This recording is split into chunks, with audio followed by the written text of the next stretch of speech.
Last night, Raith Rovers managed to snatch a draw from the hands of defeat, having looked on course for a victory just an hour before with a rather ridiculous 3-3 draw against Greenock Morton. Now, while most people are going to view Partick Thistle as the real winners of this, it was a far cry from the Friday Firhill free draw at Firhill. This is the Oh No No No podcast. I'm your host this evening, Robbie Weir, and as ever, delighted to be joined by, firstly, Scott Fleming. How are you doing, Scott? Yeah, not too bad, mate. I think we were all getting a bit giddy and excited after the first sort of 20 minutes last night, thinking, Christ, this is all going far too well, almost. But yeah, brought back to reality pretty quickly in the second half, and then, yeah, as you say, managed to snatch a draw. I think both teams probably felt like they lost last night in the end, I think. Yeah, as I say, I suspect the real winners are in Glasgow, unfortunately. We've also got Leslie Maven. How are you doing, Les? I would have been a lot better if we hadn't coughed up a 2-goal lead that also included cross balls being conceded, but we'll come on to that. For those of you on viewing on YouTube, I am wearing purple tonight. And the reason for that is today is Purple Day, which is a day for raising awareness of epilepsy globally. So this is just in recognition of Purple Day. Fair play. Great cause. And of course, we've got Carol Smith in Barcelona. How are you doing, Carol? I'm alright, and to make you feel even better, it is still raining in Barcelona. It hasn't stopped for weeks. And my concern ends right there. Thanks. Thanks. Right, okay. So it wasn't raining in Greenock yesterday evening. Their home fans managed to escape from the half shelter of the cowshed unscathed, as Rovers lined up with just the two changes. Firstly, Leslie, Scott Brown came in for Josh Millen. Were you quite happy to see Scott Brown making a return straight into the lineup, or was that maybe a bit of a surprise for you, given the sort of situation there? I was delighted to see him back, and I think the concern, and I probably wouldn't have been alone in this, was he 100% fit? And I think the worry was were we rushing him back? Was he going to go down clutching his calf after 20 minutes? And I think a few of us had been concerned that was going to be his season done when he went off recently. So I was, of course, delighted to see him back because he brings a lot to the side.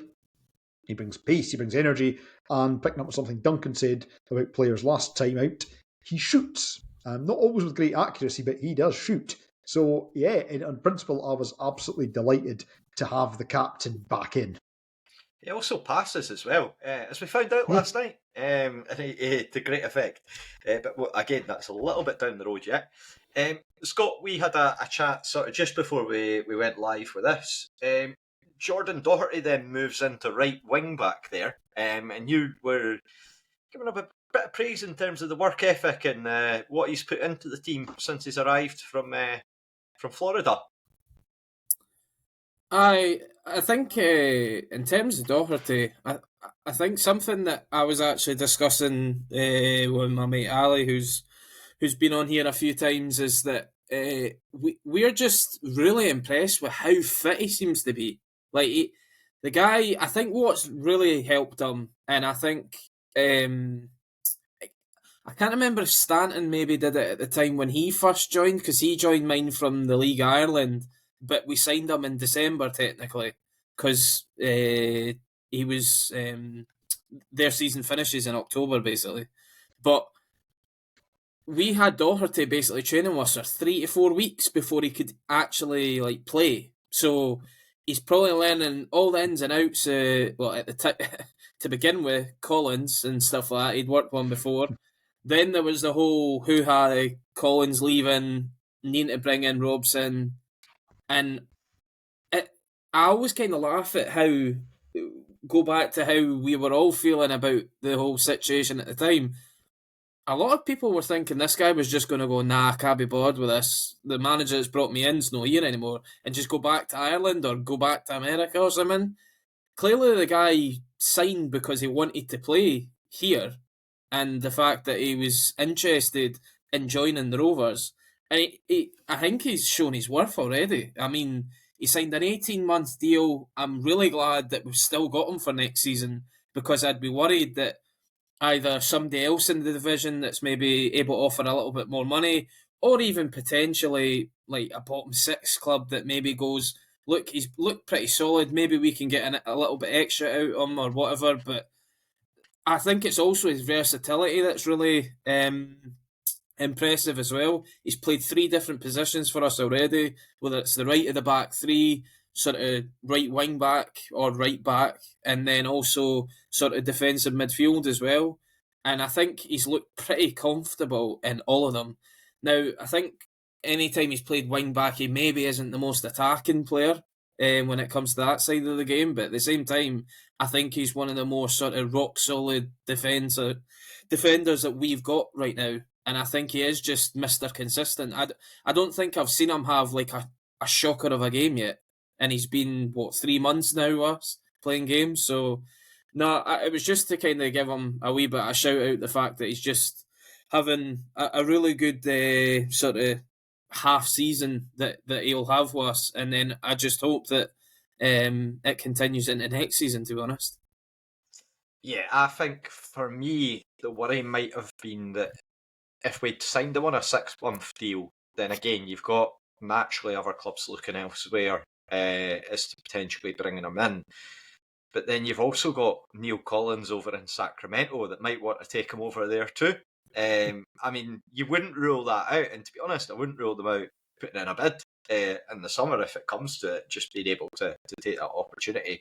But time will tell. And as we all say, you're spot on with the points that you make. Very hard work, and he's acquitted himself really, really well into the league. And just generally an excellent asset to have. One of the more solid right backs at this level. And then you throw in the versatility as well. Garo, the obvious change, the one that we'd all been waiting for a good while. How happy were you with that? Overjoyed, but a little bit like, is it too much to start him? But on a very basic level, we need shots, we need goals. If you have Louis Vaughan in your pack of cards in your hand, what do? Do you keep him for that, or do you play him? And you've just got to play him. And you could have sat him on the bench and thought, we'll bring him on if we need. No, I think now we are limited in the shooting variety. And play him. I'm very happy. Surprised because I didn't think he would make that change, but yeah. Yeah, I mean, it was mentioned after the game by Barry Robson that Vaughan had pulled himself effectively out of his sickbed to play for us, which just shows his commitment to the cause. But that for me was the best performance that he's had this season, which again is not to slate the guy, given how 4 weeks off in the summer, given his track record. That's the Lewis Vaughan that we know and love. And that first 20 minutes, there was a few forays from Morton at the start, Leslie. But do you think that opening goal, is that the best that we've seen of Barry Robson's high press, do you think, so far? I think it absolutely is. I mean, I think a lot of credit also has to go to Morgan Boys in the Morton defence for setting that up. But yeah, I mean, absolutely. Let's not take anything away from our defence either. To cause that level of fear and panic, where Boys then passes the ball to Ryan Mullen, who, in my opinion, is probably the best keeper in the division after Callum Ferry, who then, in blind panic, passes it straight back, and it then just gets shuttled towards Scott Brown.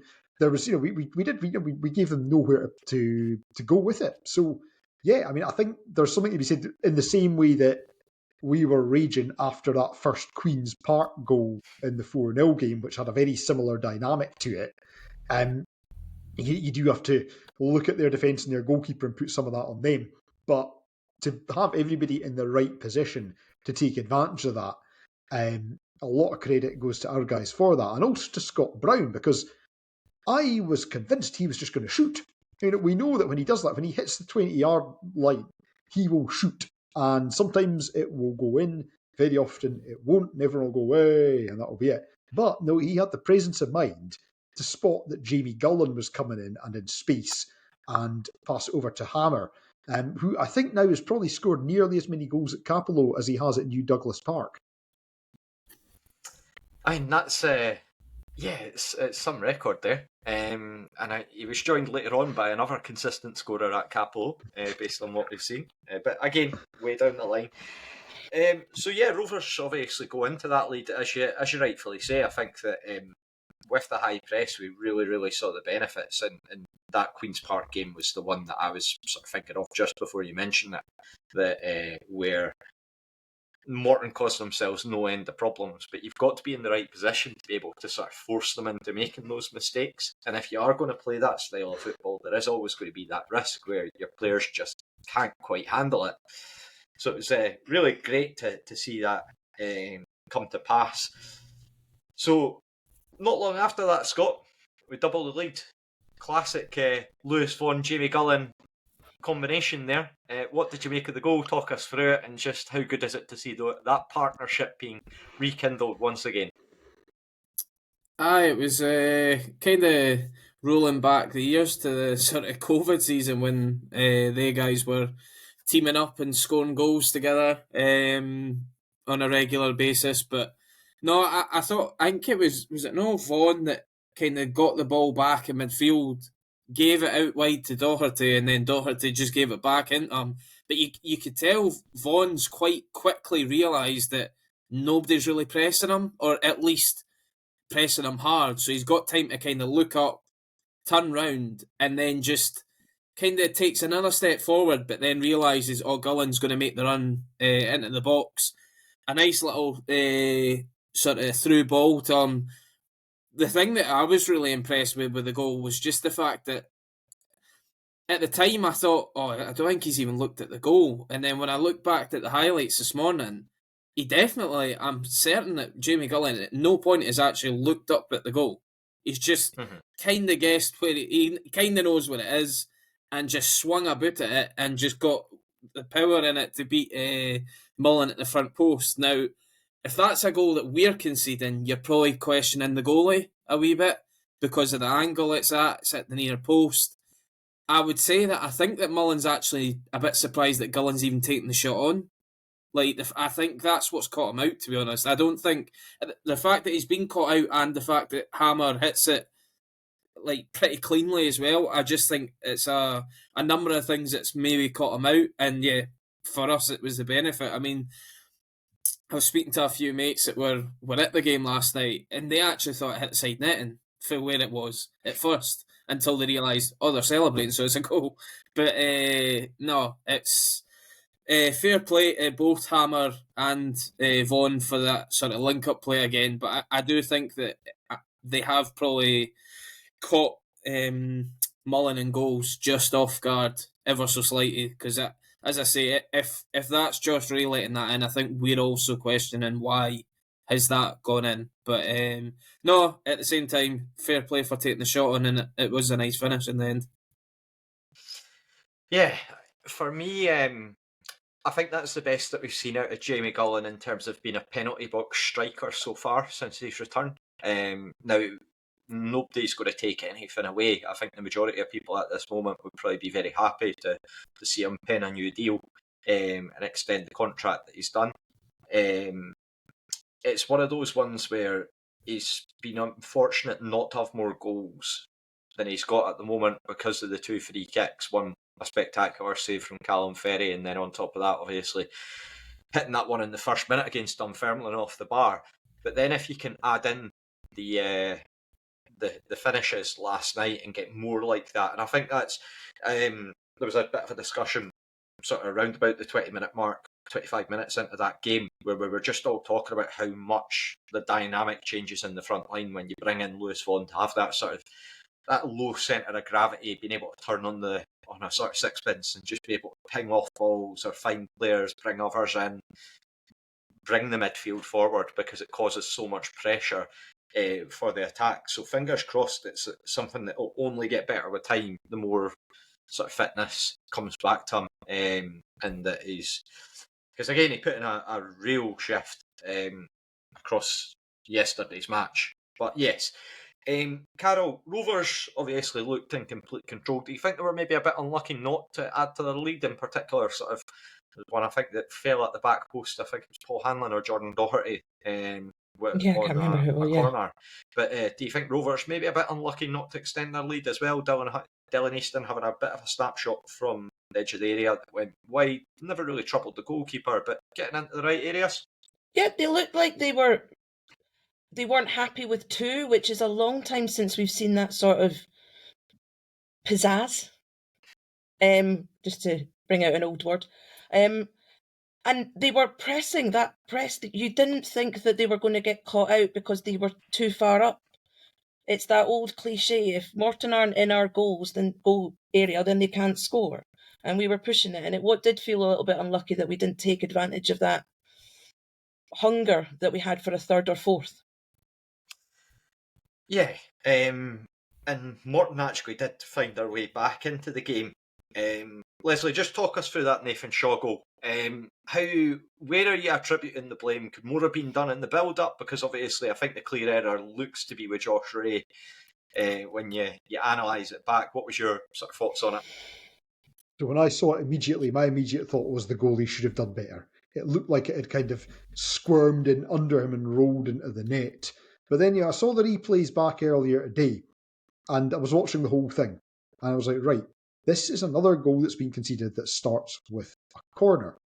And a corner being cleared back out, comes back out. Easton goes down in the vicinity of a player. I'm going to be very charitable and say, given that he kind of looked like he was struggling a bit later, that he might have just tweaked something. Nathan Shaw then just waltzes past several players and gets, what is, in fairness, a good shot. To be fair to him, it's a good shot. And I don't think you should take anything away from that. He strikes it very well and he positions it quite well. And maybe it's not as easy a save for Josh Ray as I thought it was when I watched it at first. But I think somebody has got to close him down at the edge of the box. He gets past 2 people at least before he gets his shot away and then gets that fired in. So I'm not putting as much blame for that on Josh Ray as I did in the immediate heat of the moment.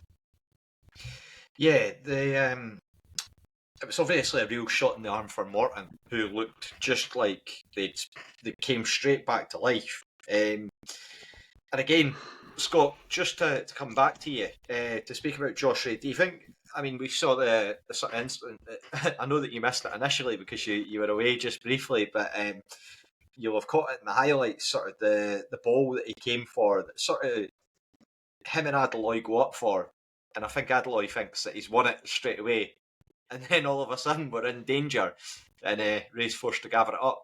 Do you think maybe just a case of sort of in the moment confidence dented? A wee bit. I think he's just, for some reason, the thing with that one where he's dropped it, I almost think he looks just so comfortable thinking that he's got it, and maybe he's just taking his eye off it ever so slightly, and that's why he's ended up dropping it. Luckily for him, it's Tommy Adeloy, who's not the quickest in terms of reactions wise, and B, I think actually, is it Fordyce or Murray that's in behind him, who potentially could have cleared it if Ray couldn't have then gathered it again. So I think he was probably just covered enough anyway, but it was definitely a wee bit of a daft moment. I do think half-time probably came at a good time for him last night, just the fact that time to just 15 minutes to himself to reset and just go again, because since he's came in, he's been pretty flawless, to be honest. Apart from that little blip he had with Paul Hanlon in the Queen's Park game, I think he's been very solid. 5 clean sheets. I know folk will go, 2 of them games he didn't even have a save to make, but at the end of the day, he was still picking out passes in that game. He was still... One thing I've been really impressed with Josh Ray is his communication with his backline. He's very... Yeah. He's not screaming at them and commanding like that, but it's little things here and there where he's talking to Fordyce and talking to Murray or Hanlon or Stevenson, whoever it is, and it's just little things here and there that he's just chirping in with, and that it just seems to be something that the backline have just looked a lot more solid and comfortable with him in net. Again, he seems to be somebody that likes to come and catch the ball as well. There was a few times even before he dropped the ball last night where he did come and collect it, where I went, I don't think Kev's catching that. I think Kev probably punches it. And then it's another one where if Kev doesn't get a good punch in it, it's potentially then a scramble in the box. Whereas players are now kind of accepting that Ray is more than likely going to take the pressure off them in these moments. But just to go back to the goal, sorry, at first on my stream when I was watching it, I actually didn't think that there was anything wrong with the goalie. But then obviously when I seen the highlights, yeah, of course, he maybe wants it back. I'm more pretty frustrated with the three boys that should have stopped Nathan Shaw to get at the box. First, Dylan Easton goes down as if his ACL's gone. And he's just, to me, the way that he got back up and just ran about, there was clearly nothing wrong with him. He just got absolutely rinsed by Shaw going one way and he went the other. Vaughan, you could class he was a wee bit maybe lazy, just not really getting back and just he's kind of just jogging away. And then you've got Ross Matthews, who looks scared to death to give a penalty away, because that's the most half-hearted challenge I've seen Ross Matthews go in for. Like, we all know Ross Matthews, and he doesn't go in half-hearted more often than not. He's usually, if anything, overzealous and just going constantly into folk. I think he was just scared that maybe Shaw was going to go over and he would give away a penalty. But at the end of the day, I would rather that he maybe gave away a penalty than the way that he just kind of waltzed in and got the shot away. Also, I wonder if maybe Ray was a little bit unsighted when the shot was taken. I think Jamie Gullen was kind of looking to block the shot, so potentially he was a bit unsighted as well. But I don't think I'm putting really like full blame on the goalie for that goal. There's at least three players that could have prevented it before it even got to the shot. Yeah, I mean, I would be liable to put it sort of down to probably a collective failing rather than sort of individualised error in particular. Just with, I was just watching back the clip there, and I mean, if anyone, I would sort of potentially go for Matthews, but even then, I think that it's just Shaw's in that space between Matthews and Vaughan where he can just sort of drift in. It should have been picked up quicker, you would hope, but it's easy to look with hindsight at these things, and I don't think anyone would have expected for Shaw to lash it, to be able to get it away in the manner that he did. Again, easy to look back after the fact.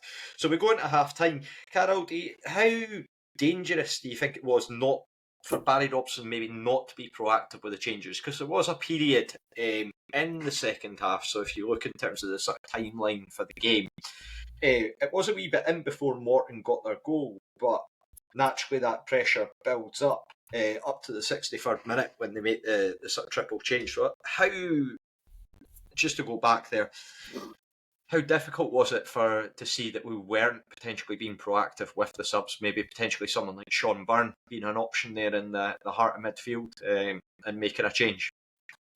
I mean, you're not surprised that Robson's not making changes at half-time, because that would be a massive change of form. But you do wish that it would just shake it up, because I think everyone could see that we were on the back foot and we were tired and we were making scrappy mistakes and they were going to take advantage. And I'm just going to make a comment. That pitch was terrible. Again, a great advert for Scottish football. That pitch looked awful underfoot. And I don't know if it's just that obviously we train on an artificial surface, but we don't look comfortable on bad pitches.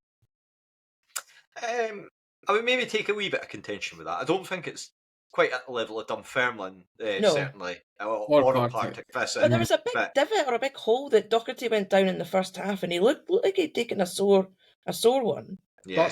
That's true. Aye, there was a patch in front of the dugouts, because I remember on Raith TV the commentators were saying exactly that. There's a patch that they described as dangerous, but no, I mean I think compared to East End Park and Partick and probably the Shinty pitch in Oban, Cappielow was probably better than all of those. Well, we'll take your word for it, Leslie. You're defending Morton. I'd just like you to say you're all defending Morton. I'm defending Argyll and Butte Council. I'm defending the Shinty pitch. I feel, again, I think it's a game that you've just got to be sort of wary of I think the context of it being in sort of late March in Scottish football. I think you know what you're getting with a pitch, especially with a sort of a grass turf. There is always going to be that element in a second tier where it's not going to be pretty at points. There are going to be elements to it. But yeah, to press on to the second goal. So Morton, they do make a triple sub. They bring on Cappielow, Grant Gillespie and Jordan Davies. And then 2 minutes later, Leslie, disaster strikes. Talk us through that second goal. Oh, for God's sake. So, again, Nathan Shaw involved on the right. Again, I'm very loath to apportion blame to individuals. The ball finds its way into the middle, then finds its way to Blues, then finds its way back out. 2-3 guys go to where the ball is. Cammy Blues finds himself in space and rifles the ball past Josh Ray. Now, this is one of these bits where you're probably going to have to put one of these things up at the bottom saying, like, the views of Les do not necessarily represent the views of the podcast. But again, I'm going to give a bit of credit there because I think Cammy Blues is going to be on the shortlist for Player of the Year in the division. Mm-hmm. I don't know how Dougie Amir's managed this, but he's got the guy absolutely playing out of his skin. You know, he's probably he'll be close to being their top scorer this season. A guy that most folk would have scoffed at 2-3 seasons ago, and he is absolutely playing in the form of his life. Yeah. And, you know, he's fired away another goal there. I mean, he's absolutely kicking every ball like it's his last. And I think as a squad, we should be looking at guys like that and saying, look, you know, these guys they're hanging on to full-time football by their fingernails, probably earning half of what our guys are doing, and they're going out there week after week, and they're kicking every ball like it's their last. They're absolutely going for it. That's why Morton are ahead of us, and that's why Morton are still in the hunt for playoffs. So, again, I'm going to give actually probably credit to Morton. So I know Barry Robson said in his post-match that Morton didn't have to do anything for their goals. I think that's a bit harsh. I think, as always, with these, I think there's definitely, when you look at the marking and when you look at how people move, there are things we could have done better. But I do think you do have to give a bit of credit to Morton for how they played their way back into that and for how they came out. Yeah, I think that you're absolutely right to call it the season that Cammy Blues is having, because, again, he's just turning up and scoring goals. He's been doing that on a consistent basis for them across the season. Seems to have really added to it. He's got Ayr United written all over him, doesn't he? That's exactly the type of signing that Ayr are going to bring in during the summer, you would expect, and try and make an offer for. So, yeah, keen to see how that one pans out, because you would imagine that Morton will have a real struggle on their hands to try and keep him. But, you know, I think that's a classic Dougie Emery thing. Just we've seen it numerous times before. Robbie Muirhead, George Oakley, these sort of lads that will go there, maybe written off at other points in their career, and turns them round to his credit. So then again we go full disaster. Carol, the other two have spoken about goals for Morton, so you're getting this one. Frustrating to see a front post header at a corner, and that man Tommy Adeloye gets on the score sheet. It was just like, if you could have a bingo of everything that we could possibly do wrong and the worst person to score at the worst possible time, that ticked all the boxes. That covered every base. It was just... And everybody's head just went down afterwards. And I think I put it in the group chat. 18 months ago, I don't think I would have been too concerned, because I would have thought we'll get this back 4-3, no problem, not an issue.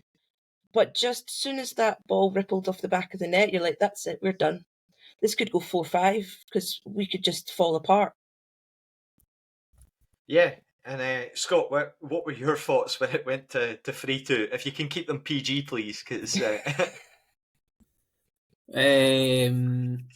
I mean, even when it went 2-2, as soon as it went 2-2, I went, well, we will concede a third. It's coming. Because we just seem to not be able to nip it in the bud when everything's going against us, in terms of we've been in front, and when a team gets sort of back into a game, we just don't seem to... I mean, look at the perfect team in the division that do this so well. And yet again last night, Falkirk were at them because they hated it for them.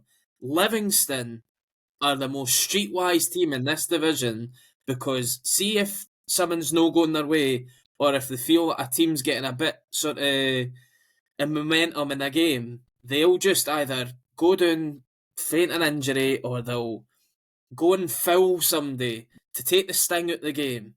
We just do not seem to ever do that at any point in our games. And this is where somebody like, I don't know, a Sean Byrne, I think, would be perfect in our team. And again, I don't know if he's just not fit yet since he's came back from injury, or if Robson's not fancying him. I don't know. But Sean Byrne is your ideal player to be either taking the sting out of a game, but also putting his foot on the ball and just dictating how we want to play. Because the amount of times that last night in that second half, because the first 15 minutes, we looked fine. We looked like the team that were going to score until out of nothing that throw-in happened, and then they went and scored to make it 2-2. And then after that, as I say, I expected the third to come.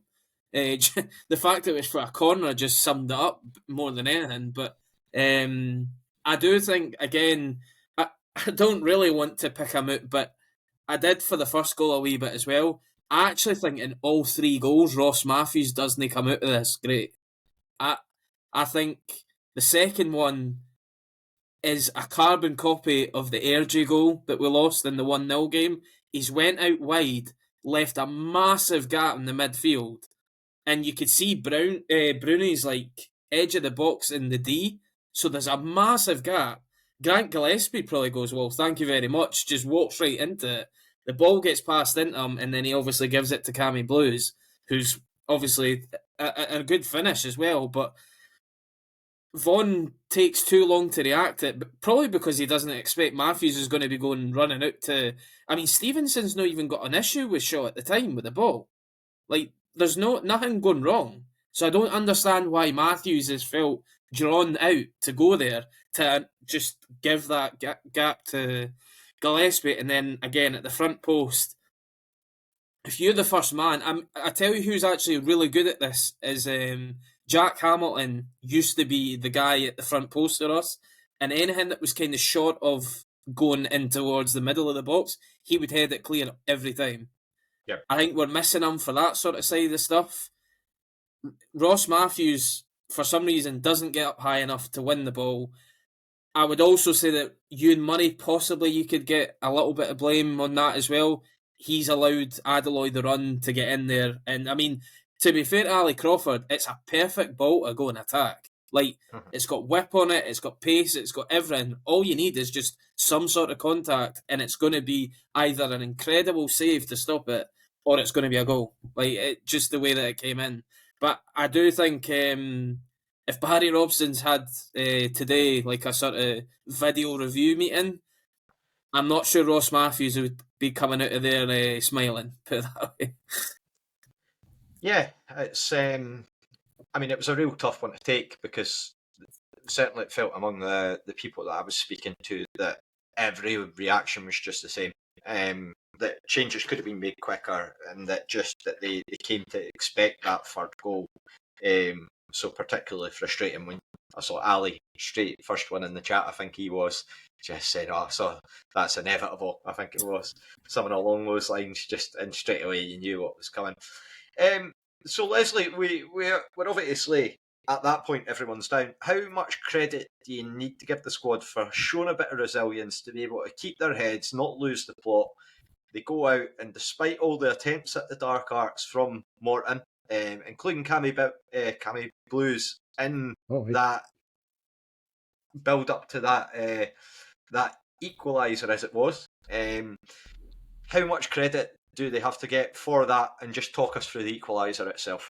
Oh, a good amount. I mean, that was a bit like an Ian Murray from the start of last season kind of into the game, and that we just kind of went back to it. Connolly came on, and Aidan Marsh came on as well. So we at least finally started bringing more bodies on. Jamie Gullen was still out there moving around like a 17th century sailing ship, and the amount of football that man has played since he came over is quite remarkable. Now, the build-up to the goal, I, along with I think pretty much everybody else in the group chat, was thinking, what the hell's the referee doing? Because Easton's coming through, gets fouled, Hanlon is down in the clear, and you're thinking, play the advantage, and it gets pulled back. And now, I've moaned a lot about set pieces. I've moaned an awful lot about set pieces and about how wasteful we are with them and how we don't generally do a lot. And I also moan a lot about taking Jamie Gullen out of the box, but he's a fantastic, I used this in the pre-match, didn't I? Deliverer of the ball. His delivery is excellent, and so it proved again. As the ball came in, bounced about, got cleared away, came down to the edge of the box, Paul Hanlon headed it down. Aidan Conley got a stab at it, Ryan Mullen shoved it straight back into the path of Aidan Conley, who then tapped it with his toe into the back of the net. Immediately, Cammy Blues goes down, feigning a head injury. Ryan Mullen goes down, face down on the ground, devastated that he's let it in. And we peel away. Scott Brown goes to immediately grab the ball. He's running, he's got the ball under his arm, he's sprinting back, and he's yelling at everybody. I think the only guy that was really celebrating that was Dylan Easton, who was giving it the big up you to the crowd. But Scott Brown is actually back at the centre circle by the time Cammy Blues has finished feigning concussion. I don't think it even took that long. He was up on his feet, so he stayed down, and then by the time the Rovers players were out the box, he was fine. He was up on his feet, which I did find amusing, given the reaction to some of their fans saying, how come the referee, of course, he didn't chop that one off after the fouls and the injuries and the build-up, which is very amusing. So yeah, the game ends 3-3. Just in terms of the post-game thoughts, Carol, do you think you're an eternal optimist over in Barcelona? Fourth place, we're obviously behind Morton now, as well as Firhill, who I believe are 6 points ahead of us. Do you think that's game over, or are you still keeping the faith? If you don't have the faith, and what's the point of going to every game? That's what we're here for. The eternal optimism and the smack in the face reality of it won't happen. But if we don't think it will happen, what if we don't believe that we will get the place, then why watch the game on Saturday? Why, it's over, it's done then. But I will still be there on Saturday. I will still send the boyfriend out to go on his bicycle, and I will still do all my stupid superstitious pre-match rituals, because there is that little bit of hope that we might get the fourth place, and that Falkirk might screw up the last run of the league, that someone else will win the league, Falkirk will go down to third, we'll get fourth, we'll beat them in the playoff, and it'll all be happy. I'm not sure how much you've been smoking, Carol.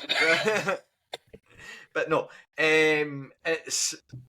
Look, I think that Aaron McIntosh, I was reading a post by him on Twitter last night, just to he was very much on the optimistic side.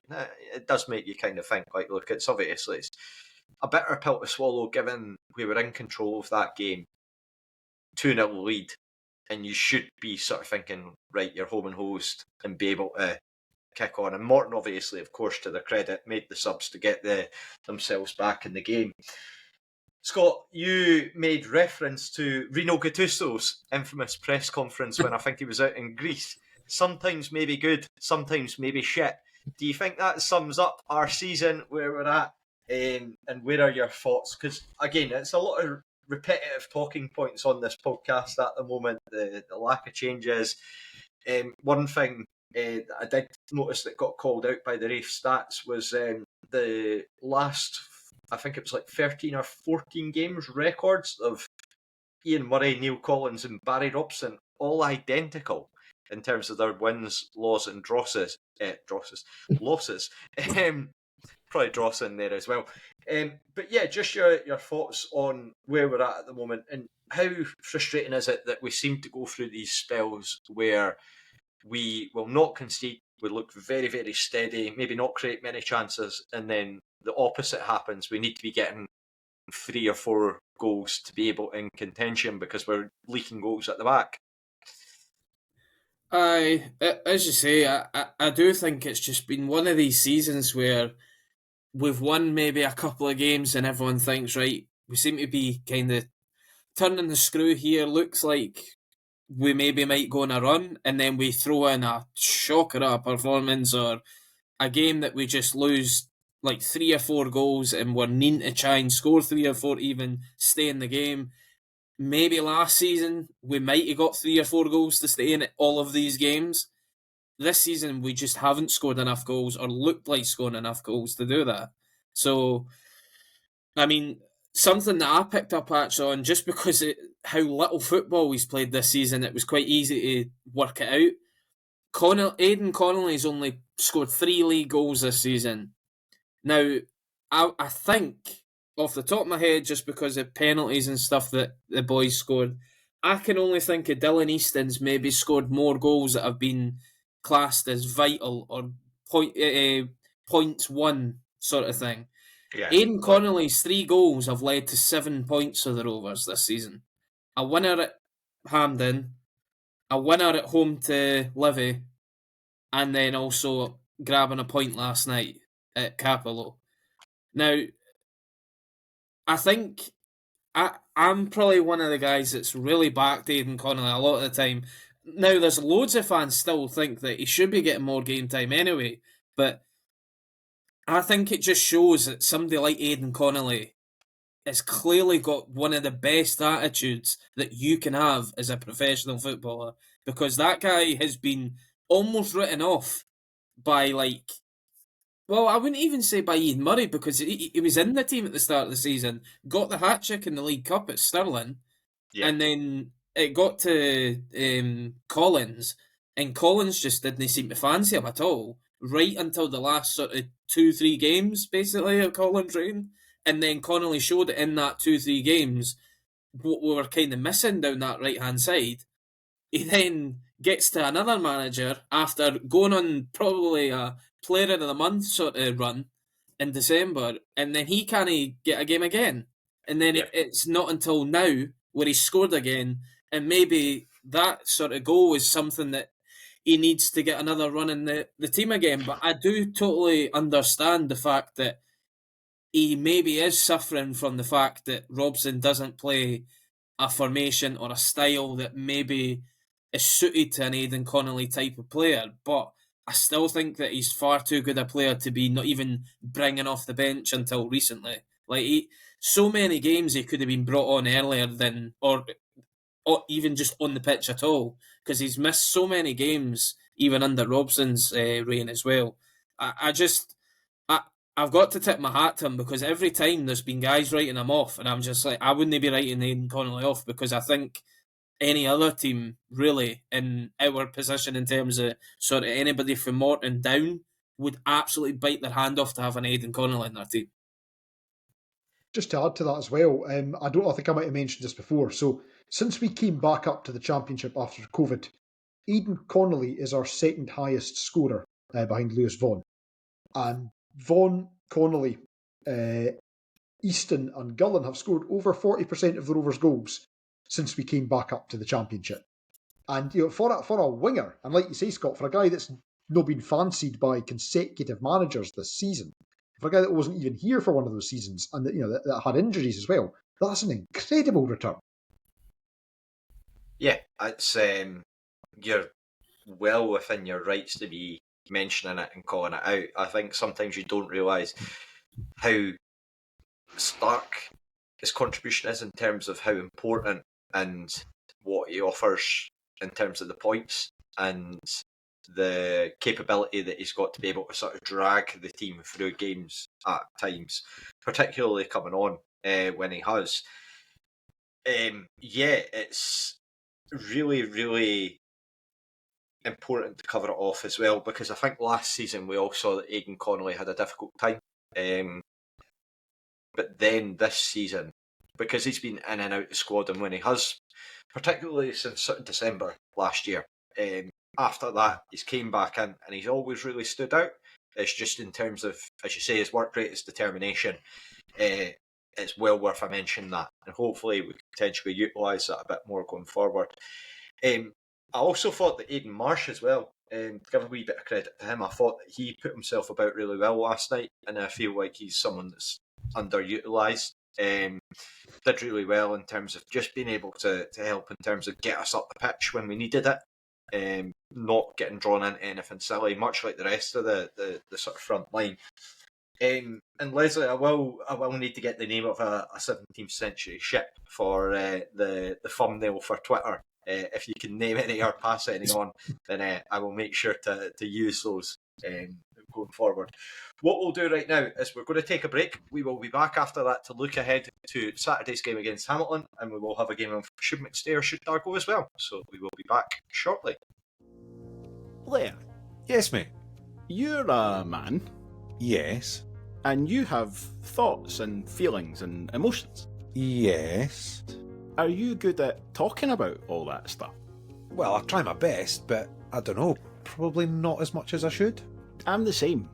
I feel better after getting stuff like that off my chest, but I don't do it anywhere near often enough. Have you heard about Andy's Man Club? They're brilliant. They create a safe space for men to sit down and talk about the important stuff. And they do it right across the country as well.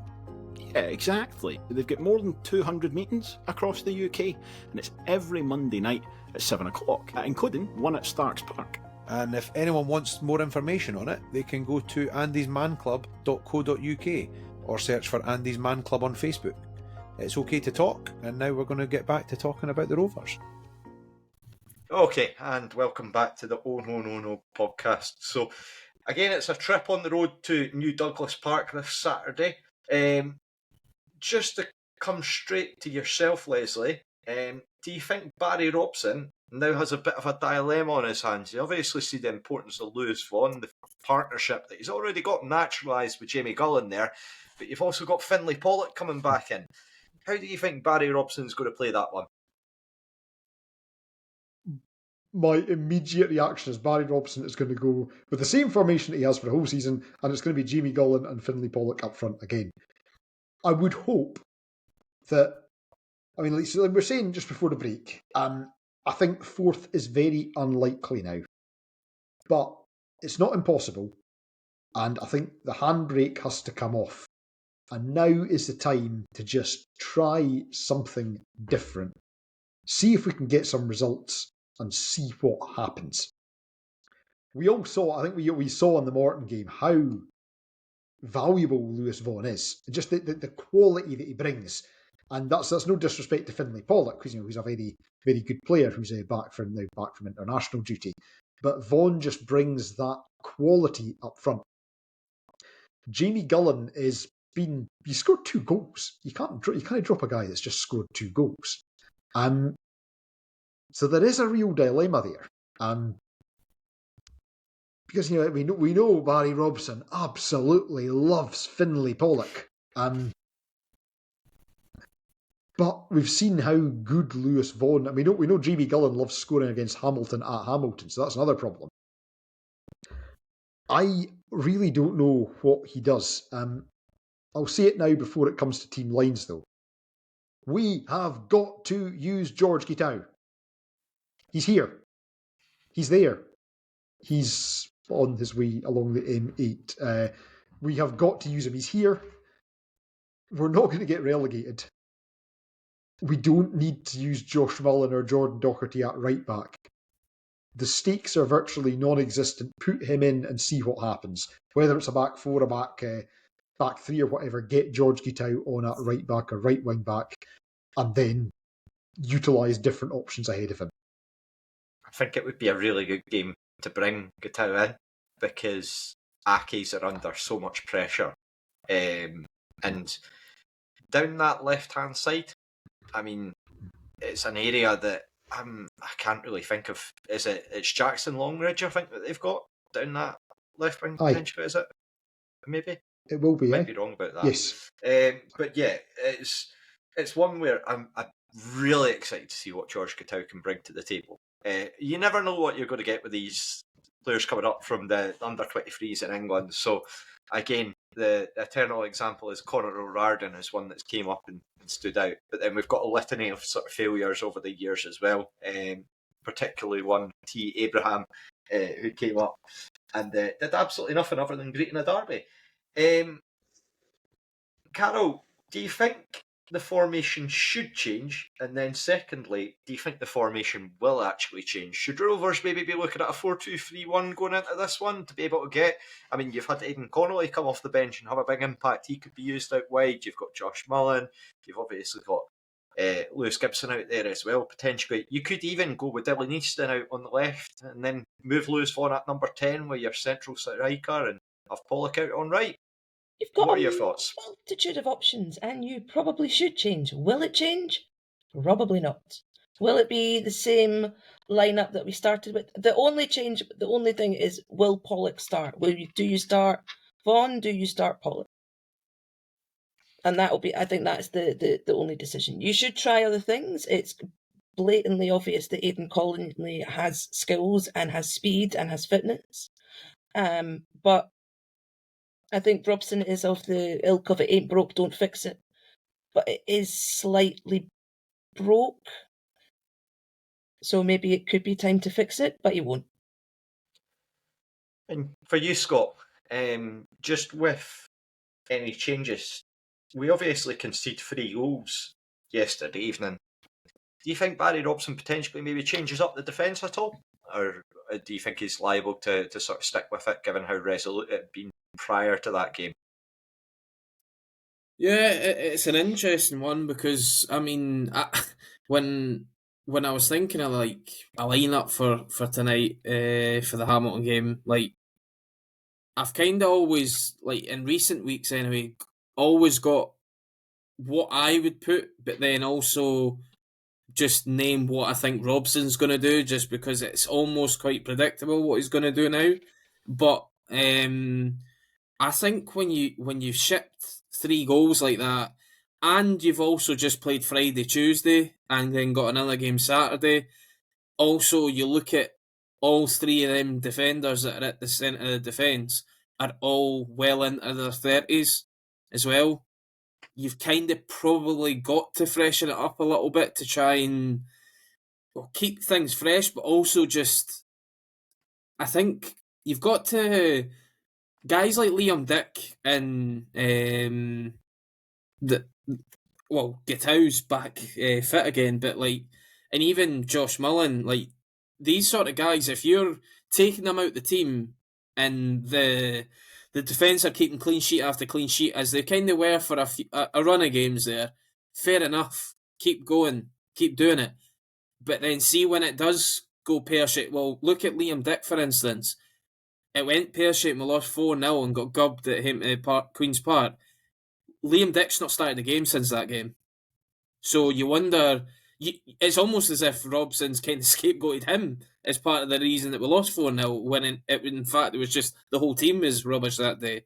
But I wonder if now we've conceded 3 goals there and it was 3 goals that were, I would like to think that were pretty avoidable, but I just think that is a sort of game that, and as Les touched on it as well, we're pretty much almost automatically safe now. Like, it would have to be a catastrophe. Like, but the problem is, pretty much everybody is playing each other now to the end of the season. So not everybody's going to win. They're not all going to win games. So that's probably what's going to help us out as well. So I do think it's almost in the territory of shackles off, just go for it. And to be honest, if we won a game 5-4, it wouldn't bother me now, because I would like to be entertained almost for the rest of the season, because like what the amount of times last season we won 3-2 or 4-3 or whatever, and we were just going, this is great. Like I would love to see a few of them games between now and the end of the season, and if that meant that we actually shackles off and actually played attacking football, and there might not be as much structure to the game, and maybe Barry Robson, I don't think Barry Robson's going to do that, because he's not the sort of manager, I don't think, that's like that, but it would be nice to see. And as I say, I think now when we go into like lineups and stuff like that, I do think that it's got to the point where you can tell with this set of players anyway, the sort of lineup he's probably going to go with. Yeah, I think particularly Saturdays, the point that I find intriguing about it is the fact that it's Morton against Partick, so someone's dropping points there. Now, if Partick win, I think it's pretty much, that's them you would expect potentially home and host in terms of 4th place. A draw or a Morton win, I mean, if so long as we won, that would pull us closer to Thistle. Morton would obviously leapfrog them, but then it turns it into a sort of a real pressure cooker. Particularly given that with Morton, Morton wouldn't actually go above them, they would only go a point Yeah, they've behind. got a point Thistle. behind. Right, Aye. aye. Sorry about that. But yeah, it would tighten everything up. Oh, For sure. 100%. Yeah, exactly. As for the relegation sort of situation and the relegation battle as it is, with the way I think you're absolutely right to point out, like the teams below us need to play each other so often. So even on the, for example, the 5th of April, you've got Dunfermline playing Accies. So that's a game that one of them's not gaining any points or the full maximum points on us. I'm going to be quite bold here and just say there's no chance we're getting in the relegation playoffs. Like, I'm going to be very, very bold and say that because there's too many teams below us. We've got a 6-point lead over Queen's Park, we've got 10 over Accies, and we've got 12 over Dunfermline, I believe. There's no chance all of them are overhauling that much. There's going to be one of those teams that just has a complete nuke in that. So I think that's pretty much. We're almost at the 40-point mark, just one below it. But even then, I think that it's not going to be one of those seasons that you're going to need to hit the mythical 40-point mark. I think that even at the moment, I'd be confident to say that we should be fine in terms of looking for championship football. Again, that's the odds that you would get for us going down would be pretty spectacular. And this might be very much famous last words, but here we are. And dancing with the devil here. But yes, just with regards to the game, Leslie, what are you expecting in terms of, because there's so much going on behind the scenes at Hamilton, so much speculation, and with the way things have gone with John Rankin and Jerry Strain, but they still seem to be able to pull out the occasional shock. I mean, they were, even against Falkirk recently, they were leading into the sort of dying stages of the game before Falkirk managed to get a last-minute goal. What are you sort of expecting from them going into this one, and how tough a game do you think it will be, given that we've been to New Douglas Park already this season when we have beaten them recently?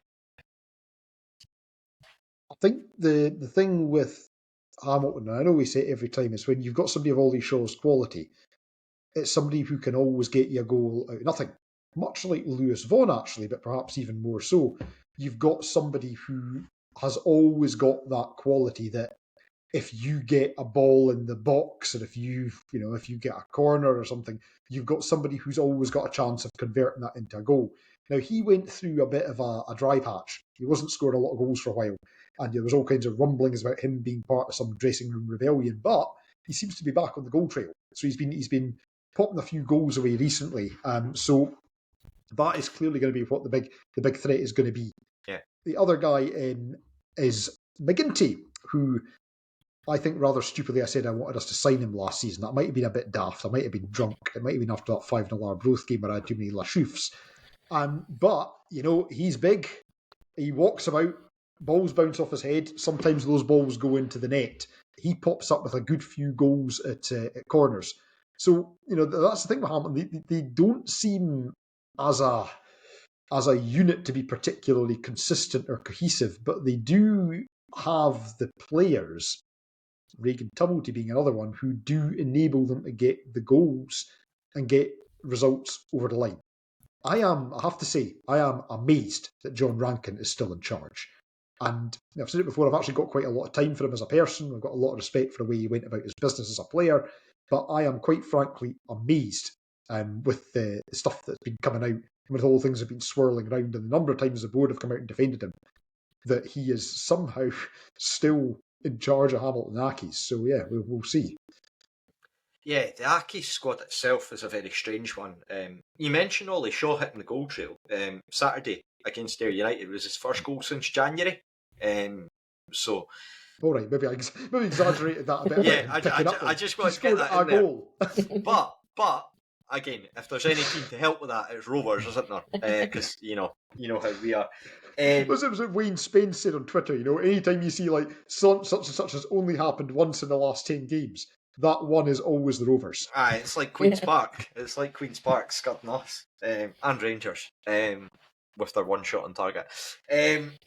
It's I just find it difficult to wrap my head around the fact that they bring in all these players. I mean, for example, Charlie Telfer, you've not heard anything at all really about him. He's not made any sort of particular waves since coming in from Ross County on loan, but he's the type of player that I think any team in the Championship, if you signed him, you would be, actually, that's a pretty decent signing they've got there, but just never seems to have came to pass. So, yeah, Saturday's going to be a game where you're always going to be sort of have a bit of trepidation going in, just because it's that type of potential banana skin, without being disrespectful to Hamilton. It's the type of game that you would be hoping that we can go there and win. I know that we've not been great on the road this season, but obviously time will tell. So before we turn our attentions to Should McStay or Should Dargo, just a couple of points. Firstly, I believe that Blair sent out the predictions just earlier on this week, so make sure that you get those in. Cut off is 3 p.m. on Saturday, I believe, so just make sure that you get those submitted. And then, of course, we want to extend our support, because a couple of Rovers fans in the last few days, the club have posted on social media, Archie Sinclair, who has been suffering from neuroblastoma, recently had a relapse, very, very serious in terms of the sort of the illness. Really sad to hear, but again, an incredible show of strength from him down in London for new trials to hopefully help him.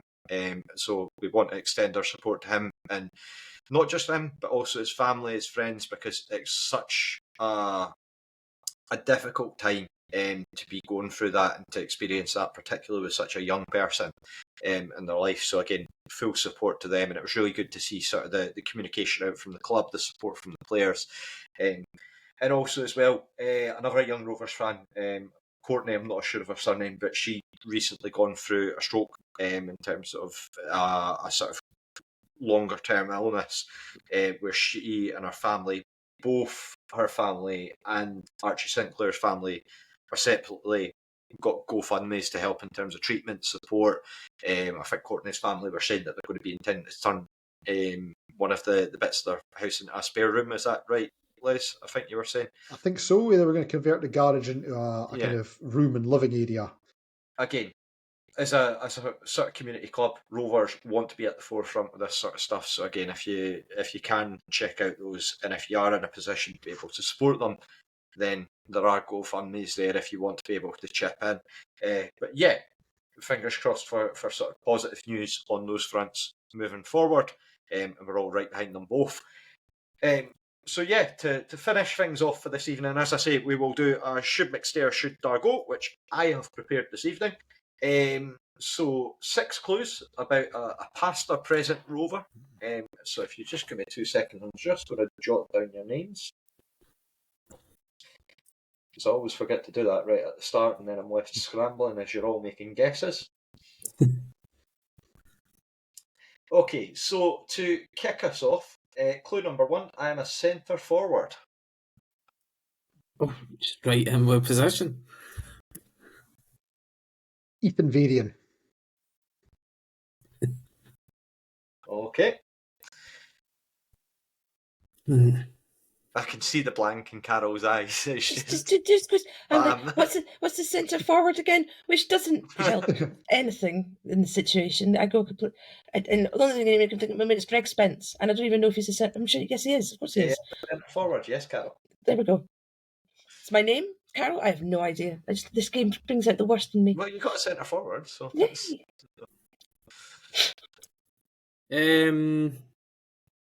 I'll go Stephen Hislop. Stevie Hislop. Just think of guys that just for back. You try to think of guys that have got similar posture to Nathan Shaw. Hunching forward. Clue number 2, I have played at every level of the SPFL. That's an era clue for you. That is. Is it? Yeah. SPF, yeah. Well, I suppose, yeah, because it's, yeah.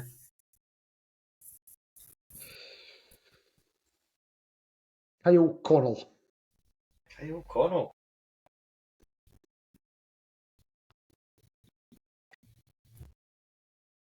Not a bad shout, to be fair.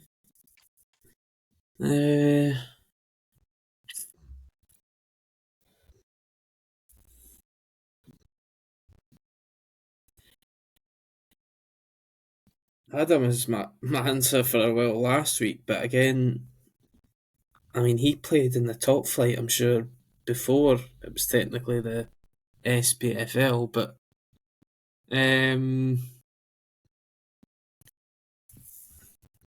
I'll just go with Christian Nadi.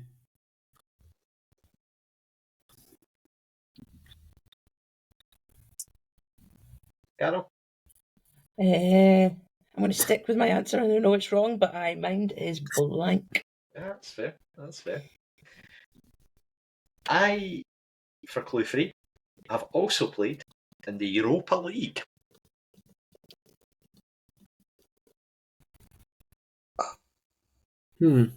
I am sticking with Kyle Connell because I wonder if he played when Killie got papped out by Coma's Key Nomads. Mind when they thought they were going to get through, they thought they were going to cruise through, and some of them had already booked their flights to the former Yugoslavia.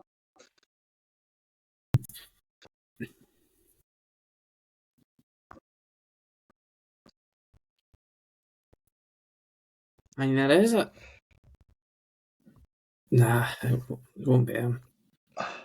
I suppose, though, like Europa League, that technically is going to include a good chunk of the current Premier.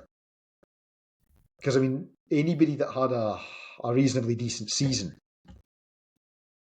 or anybody that might have qualified through playing in another country, for instance, like Ireland or Wales.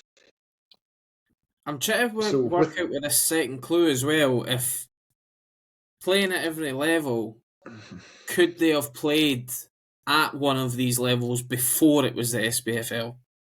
Or have they played since it's been restructured in all 4 of these leagues? Was it like on the cusp of when it changed?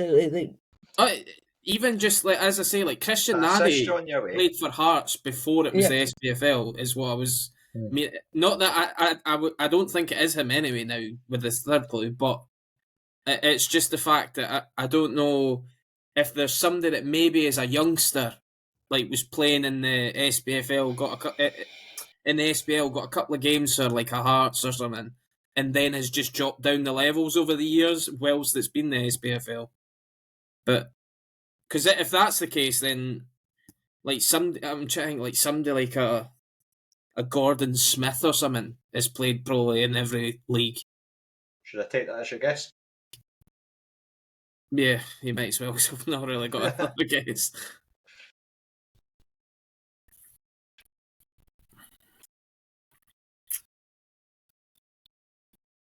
Carol? Graham Weir? It's turned the same time as Hislop, I think. Okay. So, clue number 4. Back to my transfer marked fun. My most faced opponent in my career is Kyle Benedictus. Right. So, clearly this is somebody who's played a lot of games against the Rovers and the Pars. Or Dundee. Yeah. Dundee. Right. He was briefly at Alloa as well. Aye. But it means it's somebody, like you're saying, Scott, somebody that maybe started at a high level and was up against Dundee or whatever and then dropped down.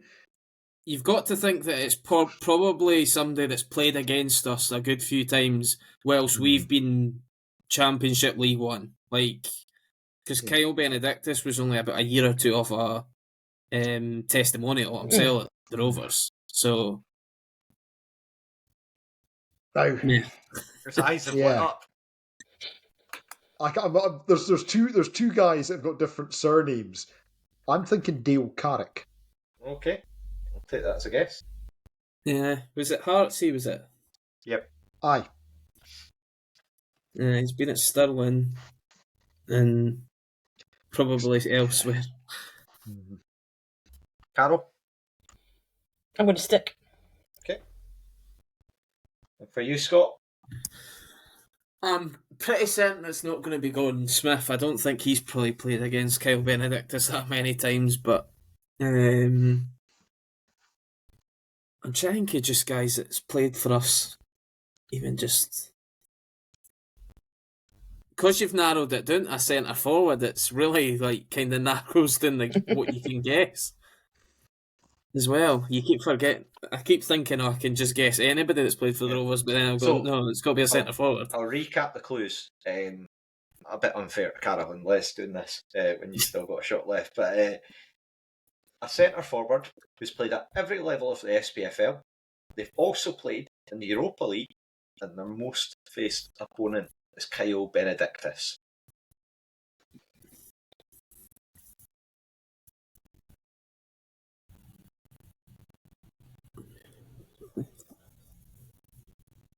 Beast opponent is Kyle Benedictus.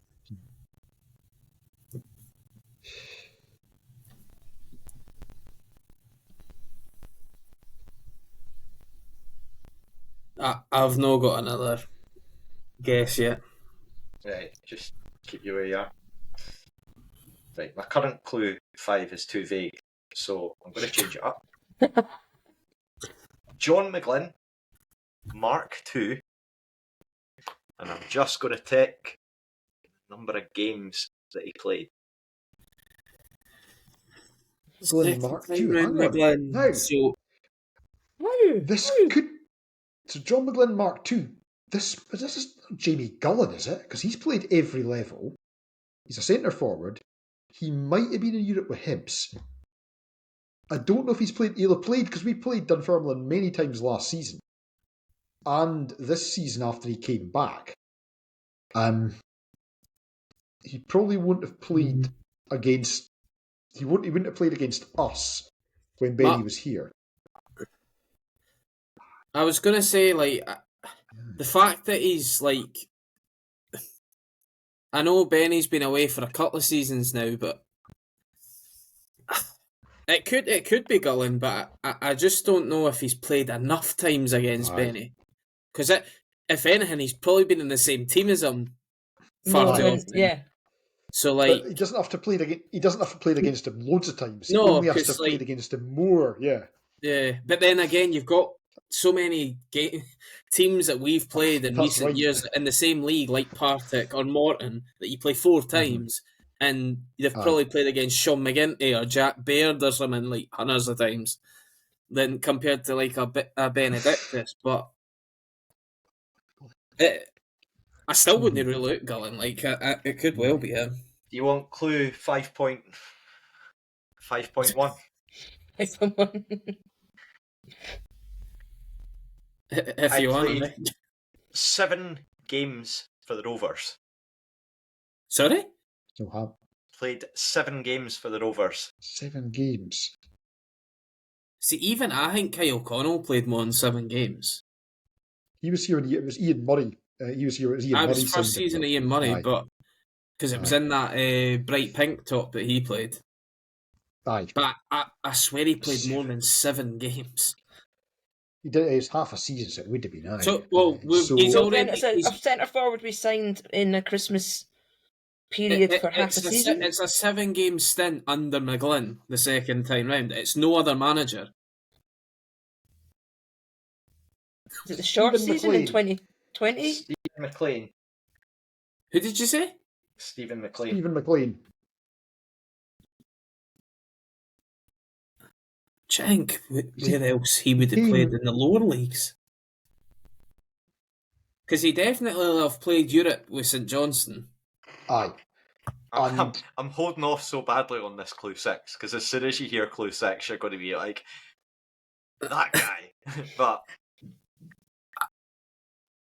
I still am getting like names just coming into my head. That's what. Welcome to my world. 7 game. You've not given us a clue. Like, did he score in the 7 game? Probably not going by a Rover striker these days, but.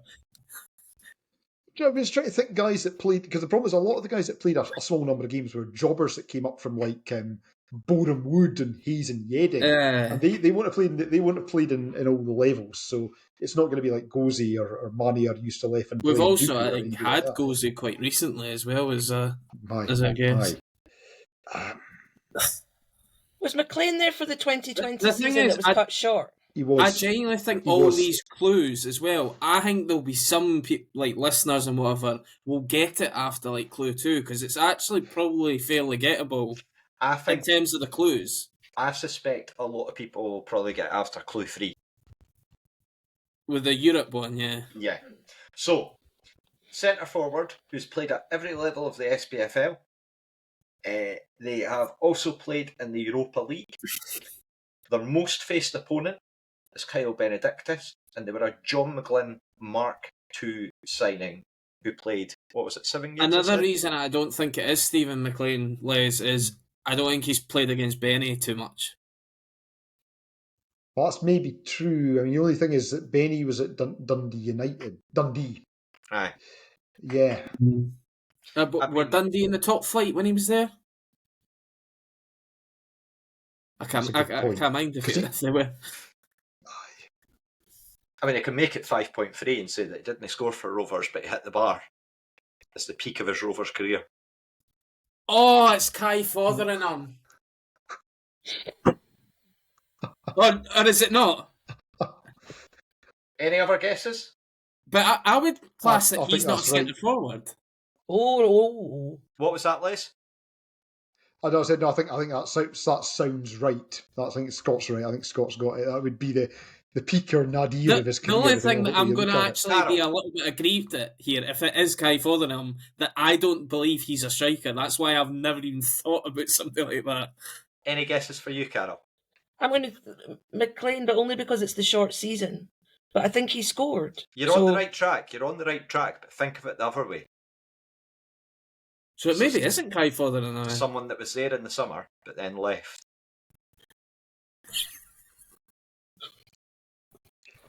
Do you want clue 6? Folk at home have chucked this podcast a long time I ago. genuinely thought it was when you said hit the bar. I was like, here well, in the summer, and then the 5-3 game against the 4-4 game here in the against. summer didn't score and then left. Mm-hmm. Oh my goodness! Clue 6 is so obvious, it's unreal. Right, Buzz first. What number did he wear? I'm just going to check, actually. Right. So it's clearly not Kai Fotheringham. I thought when he said hit the bar, it had to be because of the 4-4 game against Hamilton. But then again, I would think that that Robbie knows that he's not a striker. Now, I'm now trying to just remember people that we had that would have identified as centre forwards. This is You the know what's first that? game. There's so few images Oh, of Lewis Allen.